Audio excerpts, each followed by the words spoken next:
नमस्कार साथियों, आप सभी का हमारे YouTube channel study for success पर बहुत बहुत स्वागत है। जैसा कि आप सभी लोग जानते हैं कि हम लोग क्लास 9th की अर्थशास्त्र की जो बुक है उसका चैप्टर नंबर थर्ड निर्धनता के रूप में निर्धनता निर्धनता एक चुनौती को पढ़ रहे हैं। ठीक है।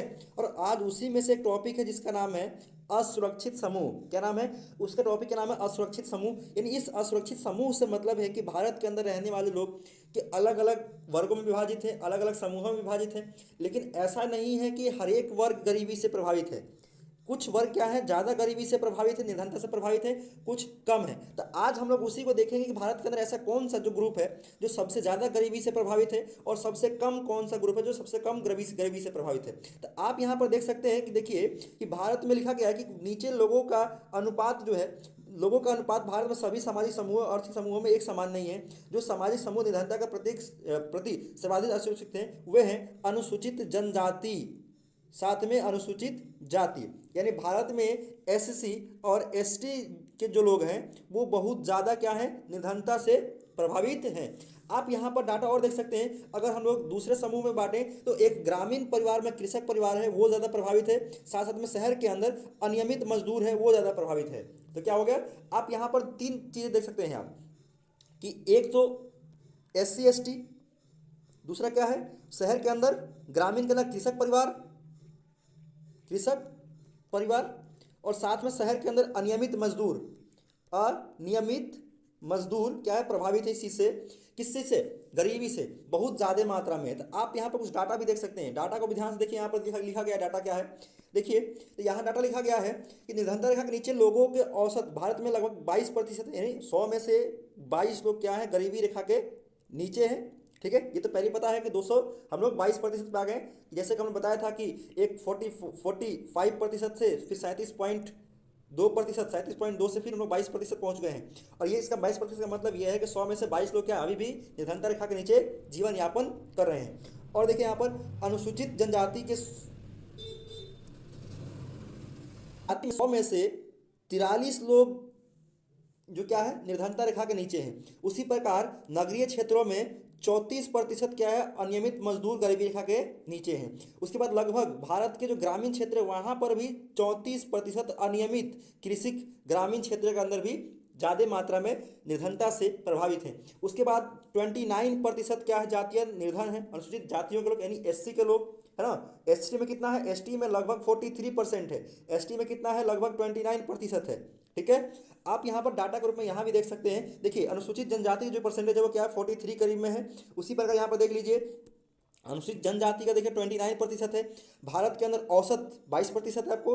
उसी प्रकार अनियमित ग्रामीण क्षेत्र में लगभग 34% और अनियमित ग्रामीण कृषि क्षेत्र के अंदर भी आप देखेंगे तो यहाँ पर भी 34% ही बना हुआ है। तो आपसे सवाल पूछा जा सकता है कि भारत के अंदर शहरी क्षेत्र में गरीबी का प्रतिशत कितना है, पूछेगा शहरी क्षेत्र में गरीबी का प्रतिशत। तो शहरी क्षेत्र क्या बोलेंगे, यहाँ पर बोलेंगे लगभग 34%। ग्रामीण में बोलेगा, ग्रामीण एरिया में तो लगभग क्या बताएंगे आप, 34%।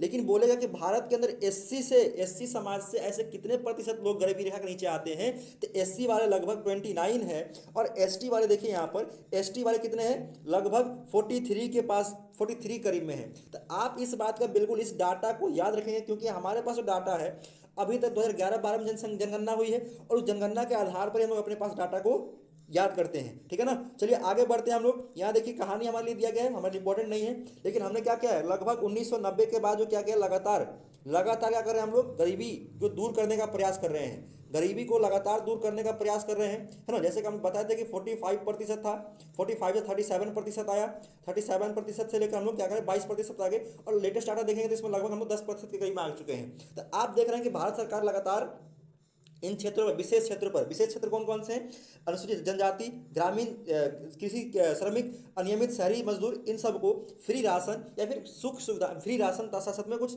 सुविधाओं का, इन योजनाओं के लाभ देकर क्या कर रही है, वो उनको गरीबी रेखा से बाहर निकालने का प्रयास कर रही है। ठीक है, तो आप लोग इस बात को ध्यान, डाटा आपके लिए इंपॉर्टेंट है, डाटा क्या है आपके लिए इंपॉर्टेंट है। चलिए हम लोग आगे देखते हैं कि डाटा के अलावा और इसके बुक में क्या दिया गया है। क्योंकि देखिए हम लोग, आपको पता है कि जो एनसीईआरटी डाटा होता है वो सबसे इंपॉर्टेंट होता है और एनसीईआरटी डाटा का मतलब बताए हैं आपको कि बहुत इंपॉर्टेंट। ठीक है, यहाँ पर देखिए अब हम पीछे क्या पढ़ते, समूह के अलग अलग समूह जो थे उस समूह के अंदर क्या असमानता कितनी है। अब यहाँ पर देखिए कि भारत के अंदर अलग अलग जो राज्य हैं, राज्य उस राज्य के अंदर भी हर एक राज्य में जो गरीबी रेखा से नीचे जीवन जीने वाले लोग हैं वो उनकी संख्या बराबर नहीं है, उनकी संख्या है बराबर नहीं है। वो क्या हर एक राज्य में अलग अलग है। जैसे बिहार हो गया, उत्तर प्रदेश हो गया, झारखंड हो गया, इस क्षेत्र के अंदर क्या है बहुत सारे ऐसा जगह है जहाँ पर ये राज्य वहाँ पर क्या है गरीबी बहुत ही ज़्यादा है।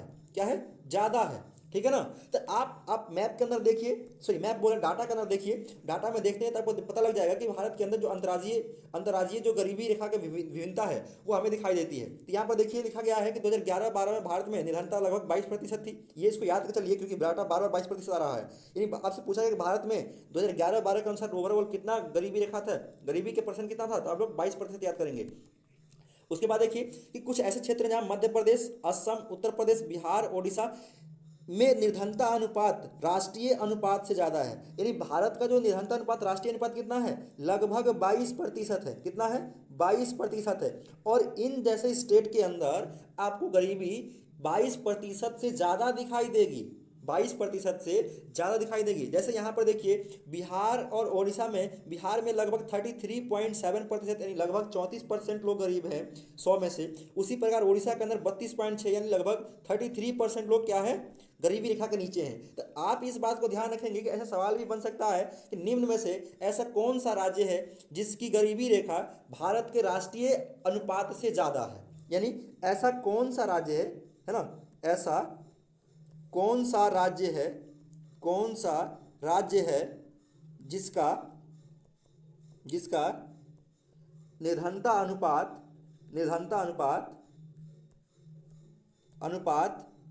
राष्ट्रीय अनुपात से ज़्यादा है, राष्ट्रीय अनुपात से ज़्यादा है।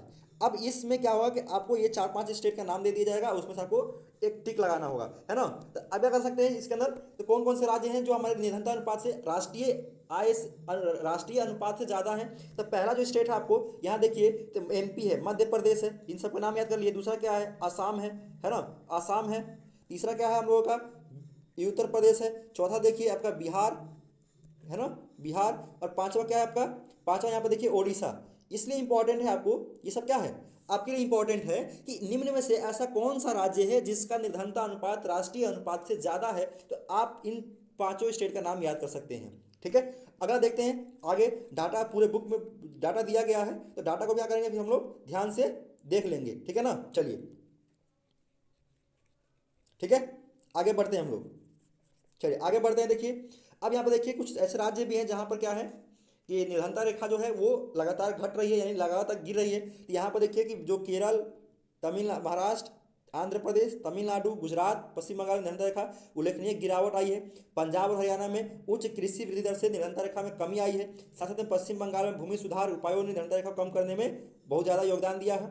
आंध्र प्रदेश, तमिलनाडु में अनाज के सार्वजनिक वितरण में इसमें सुधार हुआ है। यानी आंध्र प्रदेश, तमिलनाडु, गुजरात हो गए, ये ऐसे क्षेत्र जहाँ पर इंडस्ट्री का डेवलपमेंट तेजी से हो रहा है, जिसकी वजह से क्या वहाँ पर लोगों को मजदूरी आय जो है वो जनरेट कर पा रहे हैं। जब आय जनरेट कर पाएंगे तो क्या होगा, निर्धनता रेखा में लगातार कमी आएगी।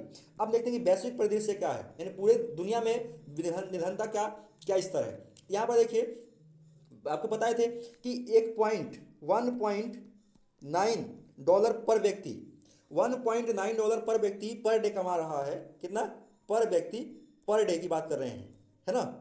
इसका मतलब है कि एक व्यक्ति $2 प्रतिदिन कमा पा रहा है। इसका मतलब है कि वो गरीबी रेखा के नीचे नहीं आता है। ठीक है, तो आप देखिए कि यहाँ पर अलग अलग जो एजेंसियाँ होती हैं उन्हें अलग अलग अपना सिस्टम या फिर डाटा आकलन अलग अलग तरीके से करते हैं। तो आप यहाँ पर देख सकते हैं जो वर्ल्ड बैंक है, वर्ल्ड बैंक का मानना है कि अगर कोई व्यक्ति $2.15 प्रतिदिन का अपने कमा पा रहा है तो वो गरीबी रेखा से नीचे नहीं है, वो गरीबी रेखा के ऊपर माना जाएगा। ठीक है, यहाँ पर देखिए उसी प्रकार देखिए कि विभिन्न देशों में अत्यंत आर्थिक निर्धनता, जिसके में विश्व बैंक के परिभाषा के अनुसार प्रतिदिन $2.15, यानी आपसे पूछ सकता है कि विश्व बैंक ने गरीबी रेखा के लिए कितना निर्धारण आकलन किस तरीके से करता है, तो वो बताएगा कि $2.15 अगर कोई व्यक्ति प्रति व्यक्ति प्रतिदिन की बात कर रहे हैं भाई, है ना, कि प्रतिदिन कमा पा रहा है, इसका मतलब वो व्यक्ति निर्धन नहीं है। ठीक है, आगे और देखिए इसके अंदर डाटा और देखिए आपकी क्या क्या दिया गया है कि यहाँ देखिए कि लोगों का अनुपात 2016 2010 के 16.27% से गिरकर 2019 में 9.05% हो गया है। यानी पूरे वर्ल्ड की बात कर रहा है कि पूरे वर्ल्ड में 2010 के अंदर 16.27% लोग गरीबी रेखा, पूरी जनसंख्या का 16.27 लोग गरीब थे। लेकिन 2019 में क्या हुआ, एक घटकर लगभग 9.5% पर आ चुका है। कितना पर आ चुका है, लगभग 9.5 पर आ चुका है। ठीक है, चलिए यदि भी देखिए कि वैश्विक वैश्विक जो निरंतर रेखा है वो भी, इसमें भी लगातार गिरावट आ रहा है। यहाँ पर देख सकते हैं चीन और दक्षिण पूर्व एशिया के जो देश हैं वो लगातार कमी, उनके लगातार तीव्र आर्थिक विकास की वजह से, यहाँ देखिए तीव्र आर्थिक विकास की वजह से उनमें निधनता कमी आ रही है। जैसे चीन हो गया, चीन के अंदर तीव्र आर्थिक विकास, यानी वहाँ पर फैक्ट्री का लगना, इंडस्ट्री का लगना और उसकी अर्थव्यवस्था को आर्थिक रूप से मजबूत करना, वो क्या कर रहा है, अपने यहाँ के गरीबों को लगातार कम कर रहा है। तो आप यहाँ डाटा के अंदर भी देख सकते हैं कि जो चीन है वो चीन का डाटा यहाँ दिखा गया है। चीन ने निर्धनों की संख्या 2014 में 2.1 से घटाकर 2015 में 1.2% कर लिया है और 2020 में 0.1%, यानी लगभग कि चीन के अंदर जो निर्धन लोग हैं उनकी जनसंख्या एकदम खत्म ही हो चुकी होगी, है ना। अगर अभी के डाटा देखेंगे तो यहाँ पर लगभग वहाँ पर चीन के अंदर जो गरीब लोग हैं वो बिल्कुल खत्म हो चुके हैं। उसी प्रकार दक्षिण एशिया के देश के अंदर देखिए यहाँ पर आते हैं भारत, पाकिस्तान, श्रीलंका, नेपाल, बांग्लादेश, भूटान, अफगानिस्तान, मालदीव, ये हमारे लगभग पड़ोसी देश हैं। और इनमें क्या है, निधनता संख्या में लगातार इनमें भी गिरावट आ रही है। ठीक है ना, 2017 में 12.8% तक गिरकर 2010 में 2021 में 10.9% हो गया। तो ये डाटा आप लोग याद रखेंगे। 2017 में एशियन कंट्री, दक्षिण एशिया के अंदर क्या, गरीबी रेखा के अंदर 12.8% लोग गरीब थे। उसी प्रकार क्या होगा, अगर 2021 में बात करेंगे तो ये हो जाएगा आपको 10.9% के करीब में। ठीक है, तो आप लोग इस बात को ध्यान रखेंगे। उसी प्रकार पूरे विश्व के अंदर देखें तो 2017 के अंदर 233 मिलियन से घटकर 2021 में जो 7 मिलियन रह गई है ना। निधनता प्रतिशत में गिरावट के साथ निधनों की संख्या में भी कमी आई है। जैसे आपको पता ही है कि भारत के अंदर भी लगातार जो निधनता है वो लगातार कम हो रही है। जो हम 1995 से लेकर 2003-4 के बाद, फिर उसके बाद हम लोग 2011-12 में लगातार कम करते जा रहे थे। 45%, 37% से हम लोग 22%, अब लगभग 10% करीब में पहुंच चुका है। ये हम लोग ध्यान रखेंगे कि हमारे जो देश के अंदर भी जो निधनता रेखा के अंदर रहने वाले लोग हैं वो लगातार कम हो रहे हैं। और उसके पीछे कारण क्या है, हम लोग आर्थिक विकास तेजी से कर रहे हैं। ठीक है, सरकार की नीतियां भी ऐसी बनाई जा रही है ताकि हम लोग और तेजी से विकास कर सके। आप यहाँ पर डाटा देख लीजिए, भारत के अंदर ऐसे कौन कौन से राज्य देखिए, तो बिहार हो गया, ओडिशा हो गया, असम हो गया, मध्य प्रदेश हो गया, उत्तर प्रदेश हो गया। इनका देखिए लगभग जो पूरे भारत का कितना है, 22% है। लेकिन ये ऐसे राज्य हैं जिनका क्या है, 22% से अधिक है ना। ये यहाँ पर देखिए बिहार में 33.7, ओडिशा में 32.6, उसी पर 31.9, ये लगातार है। ये संख्या ऐसी है जो हमें याद करना पड़ जाएगा कभी कभी कि ऐसे कौन कौन से राज्य हैं जिनमें निर्धनता रेखा भारत राष्ट्रीय अनुपात से ज़्यादा है। तो आप इन 5 स्टेट का नाम याद कर लेंगे, इन 5 स्टेट का। उसके बाद देखिए कर्नाटक में, पश्चिम बंगाल में, महाराष्ट्र, गुजरात, राजस्थान में भी लगातार जो जनसंख्या है वहाँ पर है और लगातार कमी भी हो रही है। देखिए यहाँ पर लगातार कमी हो रही है। गुजरात, कर्नाटक में तो 20.9 है, उसी प्रकार बंगाल के अंदर। और भारत का औसत जो है वो 21.9 यानी लगभग 22% के बराबर है। और 22% ज़्यादा कुल मिला के 5 स्टेट हैं। ठीक है, चलिए सबसे कम जो गरीब लोग हैं वो क्या है, ठीक है ना। चलिए देखते हैं कि सबसे कम क्या है, केरल के अंदर सबसे कम है। ठीक है, और ये देखिए डाटा जो दिया गया है उस डाटा जो क्या है, क्योंकि अभी हमारे देश के अंदर लेटेस्ट जनगणना नहीं हुआ है, लेटेस्ट जनगणना यानी जनगणना नहीं हुआ है। इससे जो भी डाटा हम लोग पढ़ते हैं वो क्या आपका डाटा हो सकता है, वो डाटा है 2011 के जनगणना के अनुसार है। ठीक है, आप यहाँ पर देख सकते हैं कि भारत का आर्थिक सर्वेक्षण 2020-21 के अंदर दिया गया है, लेकिन जनगणना जो है 2011 के आधार पर डाटा ये दिया गया है। समझ में आया आपको। चलिए अब यहाँ पर देख लीजिए, और सहारा, अब जैसे हम लोग वैश्विक पढ़ रहे थे, है ना, वैश्विक वाला पढ़ रहे थे, अरे ये तो वैश्विक के अंदर और देखिए कि हम लोग क्योंकि चाइना के साथ साथ में दक्षिण एशिया के देश पढ़े थे, अब कुछ ऐसे देशों के बारे में पढ़ लेते हैं जो हमसे भी ज़्यादा गरीब है ना। हमारी जो गरीबी रेखा है उससे वहाँ की जो पॉपुलेशन है वो बहुत ज़्यादा गरीब है। ये सब अफ्रीका के लोग हैं, जो सहारा अफ्रीका के लोग हैं वहाँ पर तो गरीबी भयंकर है। उस देश के अंदर क्या भयंकर गरीबी है। 2017 के अंदर देखिए गरीबी लगभग 36.6% घटकर 2019 में 35 पॉइंट, यानी लगभग 2 साल के अंदर केवल 1% गिरावट आया है। ठीक है ना। लैटिन अमेरिका और कैटेलिना के देखें तो वहाँ पर 2017 के अंदर 4.4% गरीब थे। उसके बाद 2021 में 4 पॉइंट से, यानी वहाँ पर बढ़ गया है। ऐसे कई सारे देश है जहाँ पर लगभग लगभग बढ़ भी रहा है, क्योंकि वहाँ के आर्थिक स्थिति सही नहीं है, आर्थिक स्थिति से ठीक नहीं है। साथ साथ में वहाँ के जो पॉलिटिकल स्टेबिलिटी है, यानी राजनीतिक स्थिरता है, वो भी बनी, अगर नहीं बनती है तो भी क्या दिक्कत होगा कि वहाँ का गरीबी रेखा बढ़ जाएगा, ठीक है ना। जैसे भुखमरी, जैसे पाकिस्तान का भी हालत है वहाँ पे। पाकिस्तान में क्या है कि लगातार वहाँ पर आर्थिक स्थिति भी ठीक नहीं है, और कब अर्थव्यवस्था की डिफॉल्ट कर जाए कोई जानकारी नहीं है। और वहाँ पर आटा महंगाई लगातार बढ़ रहा है, आटा का जो रेट है वहाँ 200 रुपये पर किलो हो गया है, महंगाई का जो रेट है वो बहुत आसमान छू रहा है। इससे क्या होता है कि वहाँ के जो लोग हैं, जो जो इस चीज़ को नहीं खरीद सकते, वो फिर से गरीबी रेखा के अंदर आ जाएंगे, ठीक है ना। चलिए यहाँ पर देखिए रूस, है ना, देखिए यहाँ पर रूस जैसे पूर्व समाजवादी देशों में निर्धनता पुनः व्याप्त हो गई है। रूस जैसे देश के अंदर क्या है, गरीबी फिर से उभरना शुरू हो गया है। 2003 में 3% हो गई। पहले जी आधिकारिक रूप से कोई निर्धनता नहीं थी, लेकिन 2003 में लगभग 3% हो गई।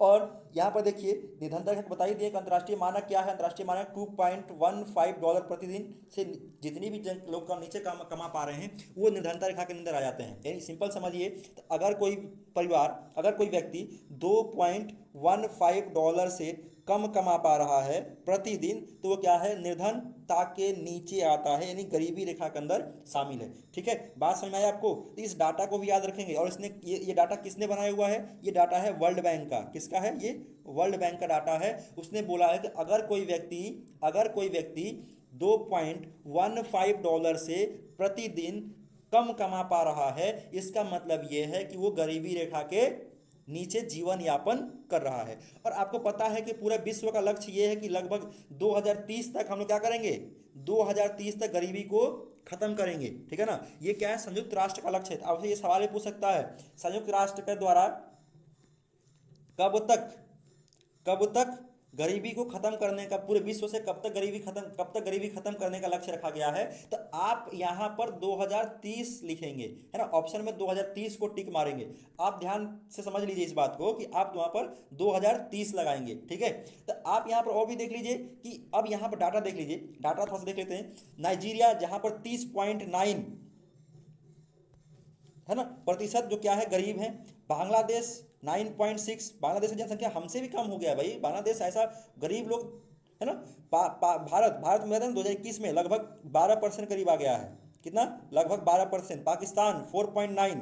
पता नहीं डाटा कहाँ से लाते हैं यार ये लोग, कि पाकिस्तान के अंदर क्या है ना। तो ये पाकिस्तान के अंदर देखिए 4.9% है, जबकि वहाँ पे आटा का रेट 200-300 रुपये किलो पहुंचा हुआ है, दूध 500 रुपये किलो पहुंचा है, चीनी 300 रुपये किलो पहुंचा है। क्या इतना लोग कमा पा रहे हैं क्या वहाँ पे। तो हमको लगता है कि डाटा थोड़ा सा पक्षपातपूर्ण हो सकता है ना। लेकिन याद रख लेंगे, क्योंकि एनसीआर डाटा दिया गया हमारे इंपॉर्टेंट है। तो पाकिस्तान जो है वहाँ पर लगभग 4.9%। चाइना के अंदर तो लगभग गरीबी खत्म हो चुकी है, 0.1%। ब्राजील में 5.8%, इंडोनेशिया में 2.5% और श्रीलंका में लगभग 1%, ठीक है। तो ये क्या है, ये विश्व बैंक के आंकड़े हैं, ये नहीं वर्ल्ड बैंक का आंकड़ा है, ये वर्ल्ड बैंक ने जारी किया हुआ है। और इस वर्ल्ड बैंक में देखिए ध्यान से, इसमें साल भी बताया गया है। इसमें क्या बताया गया है कि डाटा किस किस वर्ष का है, ठीक है। ये किस किस वर्ष का डाटा है। तो नाइजीरिया का जो डाटा है वो लगभग 2018 का है, और भारत का डाटा देखिए लगभग 2021 का है, क्योंकि हम लोग 2011 में लगभग 22% थे, और 2021 में हम लोग 12% करीब आए, 10% गिरावट आया है, ठीक है ना। चलिए, तो आप लोग यहाँ तक ध्यान से देखेंगे। और देखिए लैटिन अमेरिका के अंदर देख लीजिए, वर्ल्ड बैंक डाटा यही कहता है ना। देखिए यहाँ पर कि लैटिन अमेरिका का जो डाटा है वो क्या, देखिए लगातार ये जो है ना वो कम हो रहा है, कम हो कहाँ पहुँच गया है, बिल 2019 में लगभग 40 से करीब 43 के करीब पहुँच गया है। चीन देखिए, चीन तो बिल्कुल खत्म ही हो चुका है। चीन में क्या है, देखिए ये बिल्कुल यहाँ पर 0.1% पर खत्म हुआ है। सब सहारा अफ्रीका का देखिए लगातार इसमें भी गिरावट आ रहा है, लगभग ये भी 43 के करीब पहुँचा हुआ है। तो ये चीज डाटा क्या है, ये हमारे लिए याद रखेंगे। ये डाटा जो है $1.9 वाला है, ठीक है, ये $1.9 का है, ठीक है। ये भी विश्व बैंक का आंकड़ा है, 2019 का ही है। चलिए आगे पढ़ते हैं। यहाँ देख लीजिए और भी क्षेत्र के अनुसार डाटा दिया गया है, कितने लोग गरीब हैं, है ना। ये डाटा हमारे लिए इंपॉर्टेंट है इसके अंदर, क्योंकि डाटा जो भी होता है वो हमारे लिए इंस्टेटिक डाटा हमारे लिए इंपॉर्टेंट होता है, ठीक है। आप यहाँ पर लिखेंगे 2030 तक अनुमान लगाया गया है कि हम लोग क्या करेंगे, गरीबी खत्म कर देंगे। यानी 10 में से 9 लोग क्या करेंगे, गरीबी रेखा से बाहर होंगे। लगभग 1% गरीबी हो जाएगी, जिसको हम लगातार और भी खत्म करेंगे, ठीक है ना। चलिए यहाँ पर एक और चीज़ देखिए कि एक बार बार वर्ड आ रहा है, यहाँ पे एक वर्ड बार बार चीज़ आ रहा है, बता देते हैं क्या है वो।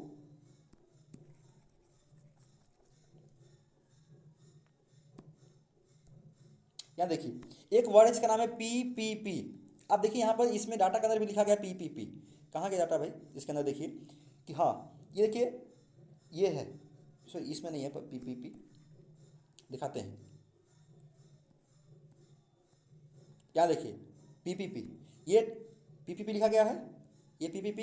इस पीपीपी का मतलब होता है परचेजिंग परचेजिंग पावर प्रायोरिटी। यानी इसका सिंपल सा मतलब समझ लीजिए कि पीपीपी का मतलब ये है किसी देश के अंदर रहने वालों की जो जनसंख्या है वो कितना सामान वो खरीद सकती है ना। उसके आधार पर क्या होता है कि वो डाटा को भी नाप, कभी कभी निर्धारण रेखा को काउंट कर लिया जाता है कि कोई चीज़ कितना सामान खरीद रहा है और किस तरह का सामान खरीद रहा है, यानी वहाँ के लोगों की परचेजिंग पावर है वो किस सामान को खरीदने की कितनी क्षमता होती है। तो उसके आधार पर भी हम क्या कर सकते हैं, गरीबी रेखा को आकलन किया जाता है। ठीक है ना। चलिए तो आज हम लोग इतना ही। कल हम लोग क्या करेंगे, निर्धारणता रेखा के उपाय जो पढ़ेंगे और साथ साथ में कुछ और डाटा हम लोग लेकर आएंगे वो भी पढ़ेंगे। ठीक है, चलिए आगे। आप सभी को धन्यवाद। वीडियो अच्छा लग रहा हो तो भाई लाइक कर दीजिए, सब्सक्राइब कर दीजिए चैनल को, क्योंकि आपका एक लाइक एक सब्सक्राइब हमारे लिए मोटिवेशन बनता है ताकि हम लोग लगातार इसको जारी कर सकें। चलिए धन्यवाद, आप सभी का बहुत बहुत धन्यवाद।